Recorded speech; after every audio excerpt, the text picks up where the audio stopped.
Hi. Now I'm going to talk about Jupiter in Gemini because this transit just started like 4 days ago and it's still very new. It's going to last for a year or so. Um, let's see how it might go. So, yeah, like as always, I'm gonna talk a little bit about Jupiter, then a little bit about Gemini, and then Jupiter and Gemini and how this transit could play out for all of us as humans, people who live in this world. So let's go. Okay. So what is Jupiter? Jupiter is this planet that rules over Sagittarius and Pisces, and both of these planets are really philosophical, where Sagittarius is a little preachy about it, a little teachy even about their uh, philosophies, their spirituality. Pisces is really lost about it, like not lost in a bad way, but like in a good way. Like they seem lost, they're like really entrenched within it, and they are just like, they come off as kooky, but they're really philosophical. It's just that they're not going from one place to another talking about everything they're thinking of. They're just living their life, using their own philosophies and living it instead of telling everyone to live it. So I think that's the difference between Sagittarius and Pisces, because one is a fire sign and the other one is a water sign. So that's what Jupiter is. So Jupiter mainly is a planet of expansion, but it's also a planet of philosophy, spirituality, religion, teachers, anyone who's a teacher or an elder in your life. So like um, your teachers, your gurus, your spiritual gurus, your mentors, your elder siblings, your family members who are elder to you, who teach you things, and your parents. So all of these people, they're Jupiter. Jupiter is also connected to like the gods in general, but also the teacher of gods, the guru of gods. It's also related to Odin and Thor and Zeus and gods like Vishnu. So that's Jupiter. It's not just philosophical, but it expands wherever it goes. So when it comes into Gemini, which is, if you see, opposite to Sagittarius, Jupiter's sign, and Gemini is ruled by Mercury, and Mercury is more about logic, reason, maths, analysis, critical thinking, all of these things. So they're very different type of knowledge that people use to go by or to navigate their way through life. That's why they're very opposite, but it doesn't necessarily make them enemies. So that's why it's not the worst place for Jupiter. Let's talk about Gemini a little. So Gemini, like Virgo, is ruled by Mercury, and it's an air sign. And I think all of the air signs are very connected to human connection. And Gemini, because it also corresponds with the third house, they love to connect with their friend groups, with their circles, with their siblings. They're like small friend circles, and they love to talk. They're really curious. They're really Hermes. They love talking about things that excites them, that that scratches their curious mind.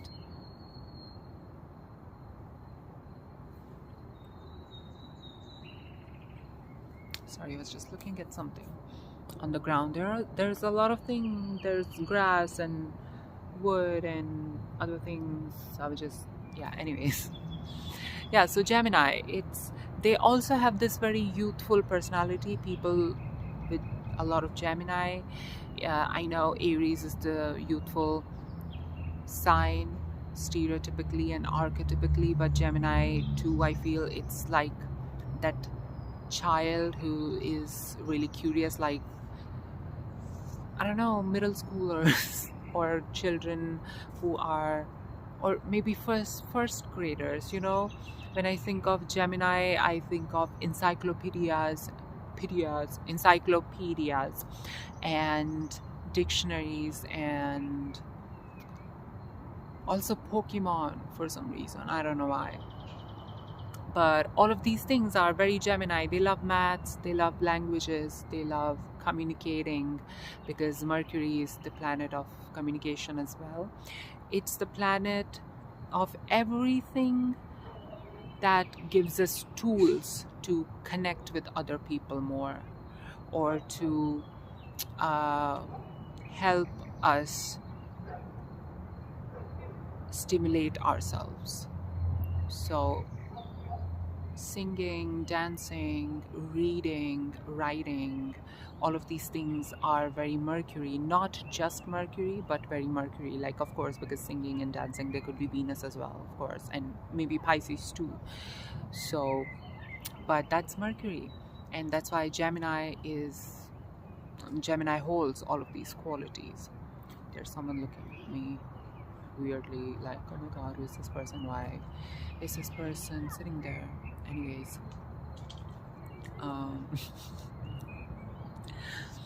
so that's Jupiter in Gemini. And now let's talk about, no, sorry, that's Gemini. Now let's talk about what's Jupiter in Gemini. So yes, like as I mentioned before, it's opposite to Sagittarius.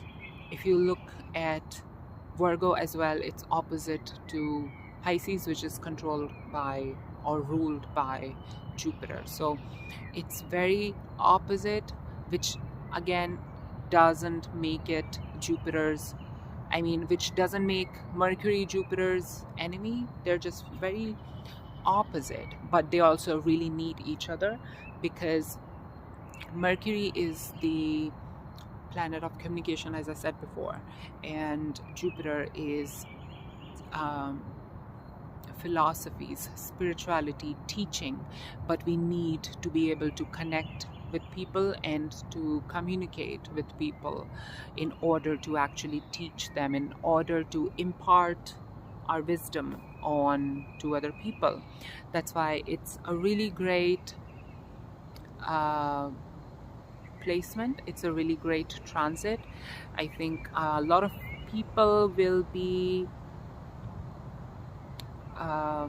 inspired by curiosity to learn new things. A lot of people will also get good opportunities to be able to teach, or to be able to learn how to teach better. So all of these things, I think, just like as humans, all of our curiosities are just going to get expanded and get better. So I think sometimes how all of us feel really bored at everything, like, okay, this movie industry is really boring, Met Gala is really boring, everything is super boring. So I think a new sense of wonder might take place in all of our hearts and minds, which is a great thing for me at least. And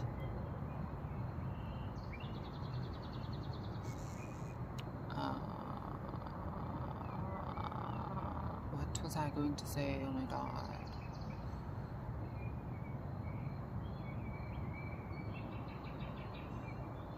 I don't know what I was going to say, but if I remember, of course, I'll tell you. Now let's look at some examples for this transit. So if you have Gemini in your 11th house and Jupiter is transiting over your 11th house, that means, sorry, I was burping. So that could mean that you will want to make new friends, you will want to make new connections, you will want to even learn about subjects that are like connected to these things, like society, making friends, connecting with people, communication skills, languages. So maybe all of us, or all of the people who are 11th house Gemini, they're going to want to do that. They're going to want to make new connections, make better connections, learn from their friends, make their friends their mentors, become mentors to their friends, if you have Gemini in your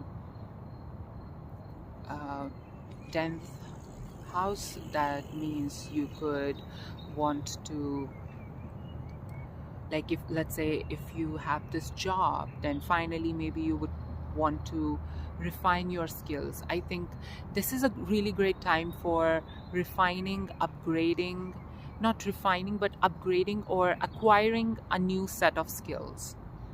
It can be about your pre-existing skill, or it can be a whole another skill.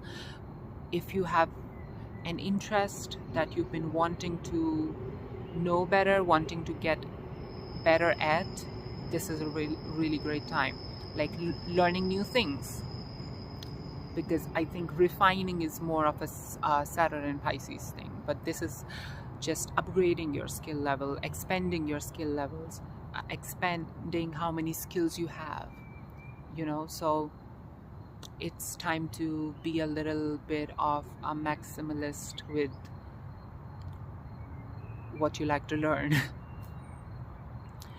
And that's what might happen if you have Gemini in the 10th house. And then if you're working, let's say if you're a manager, then you might want to learn how to do something else, or learn how to do something that's after, like something that comes after being a manager, being a department head or whatever. I don't know corporate language, but yeah, it could also be that you could teach other people how to be managers,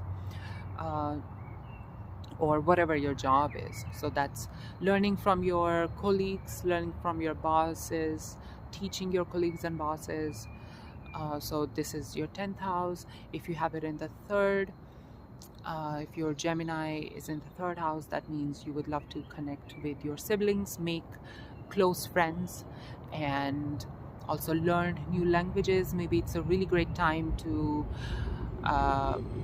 learn something that's connected to literary skills.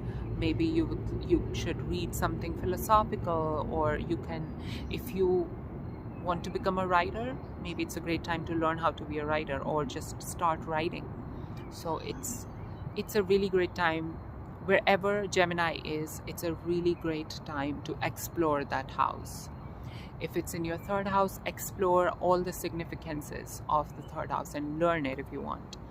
If it's in the 4th house, then explore those significances, which could be, I don't know, interior designing, being at home wherever you go, connecting with your mother, stuff like that. So I think that's Jupiter in Gemini, and I think that's what it's going to do. I think it might also give a rise to some new aesthetics or a comeback of some aesthetics. I think those childlike aesthetics might come back that were like, fishes and animals, those stickers. I think people might get really into dinosaurs again. I don't know, I'm not being totally logical right now. I'm also being a little intuitive. But yeah, maybe new dinosaur movies, maybe new Jurassic Park movies, new movies like Jumanji, Jurassic Park. Okay, shut up. Uh, movies like that, movies about animals being fun, not being scary, but being fun, being friends with the kids. Fantasy, I think it could also give a rise to fantasy. Especially if you have Gemini in your 12th house, you should write something fantasy related. So I think a lot of new movies are going to be made that will make us feel fun again, that will give us the feeling of having fun or being fun. A lot of people will want to have fun again. So make America fun again. I do not support Trump. I just said it as a fun thing. So yeah, I think that's what that might happen. About fashion, I think a lot of toy jewelry, I think it's already happening, because it's I think it started happening when Jupiter was like very close to ending Taurus.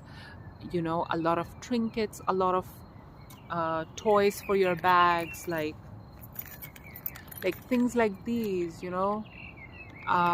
These things became really trendy, Labubus, all of these things. So toys, incorporating things that feel like toys into fashion. Maybe those watches that people used to wear in 2001, 2005 kind of time, for kids, watches for kids. That kind of fashion might come back. That's what I think.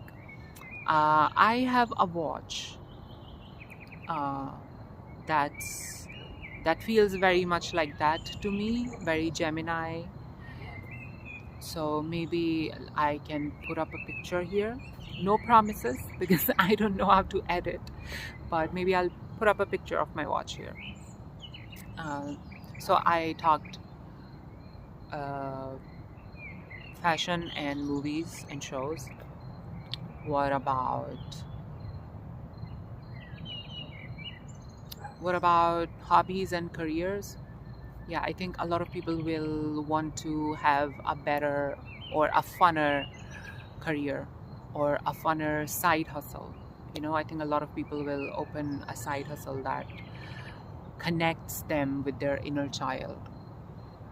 Like scrunchie business. I know scrunchie business were soaring when pandemic hit, and I do not remember what was going on astrologically then, but cute things like that, cute things might come back again, because I know Taurus is also very cute things, but now it's not necessarily aesthetically cute things, but it's like cute as in a toy. Like everything will start to look like a toy in fashion and product design. And I think people will want to have hobbies to make like little cute clay things, little toys, maybe make their own bag charms again. Maybe people will start wearing those charm bracelets again, which feels like a cute toy collecting thing. Yeah. By the way, I just want to say something. Even though I don't give a shit about Met Gala, this theme for Met Gala was basically just a free pass for a lot of people to culturally appropriate everything. And Lisa, what she did, it was something. But Diljit Dosanjh, even though he ate with everything representing his culture and everything, but the theme wasn't actually about his culture, was it? it wasn't about our Indian culture. So anyways, I think I subconsciously predicted Diljit Dosanjh at Met Gala because I made this a few months ago. So I don't know, like I did, I mean, it's a picture of some royalty person from the past. It's not like literally him, but I did like look at that picture and drew it because I just felt like it. So anyways, also just to give a shout out to my favorite trend, which is toys and bag charms and feeling like a kid again. I'm just going to show you guys my key holder thing. This is my Hello Kitty sanitizer. This is for my metro and gym card. This side is gym. I drew this, by the way, and this side is my metro card. Then I have my lip balm. It's really good because it feels like a lip balm and it looks like you're wearing gloss. So this is a stopwatch, not a stopwatch, like a waist. I don't know what they're called, but my sister got it from, what's that place? Oh my god, Georgia, from Georgia, and it has this little lady of Georgia on it. I don't know about her lore, but these are my keys, and this is the thing that I wear in my whatever, or hang it. It has tarot cards on it. So I just wanted to give a shout out to my favorite trend, even though I still think that buying a 20 euros labubu is a little too much. Just make your own labubus. Go to a thrift market and find a haunted small doll and make that into a bag charm. Have a ghost companion. Like, that is so much fun than labubu. But like, if you love if you love labubu, go for it, girl. I just don't see the sense in waiting outside a Pop Mart shop for a long time in a long line and then pay for it too. Anyways, I hope you have a great time, a great Jupiter in Gemini transit. And for all of those people who are already Jupiter in Gemini, like in their birth charts, they have Jupiter in Gemini. Happy Jupiter return. I hope you have a great time, and thank you. Bye-bye. Good night. Okay, another thing, I think Doja Cat and Kanye West might come back or make a comeback. I do not support them, or I'm not a big fan of either of them. I don't hate Doja Cat. I do hate Kanye West, but I think they might have a comeback because they're just so Gemini to me. I don't know. But yeah, hope they don't come back. I mean, I don't mean that hatefully.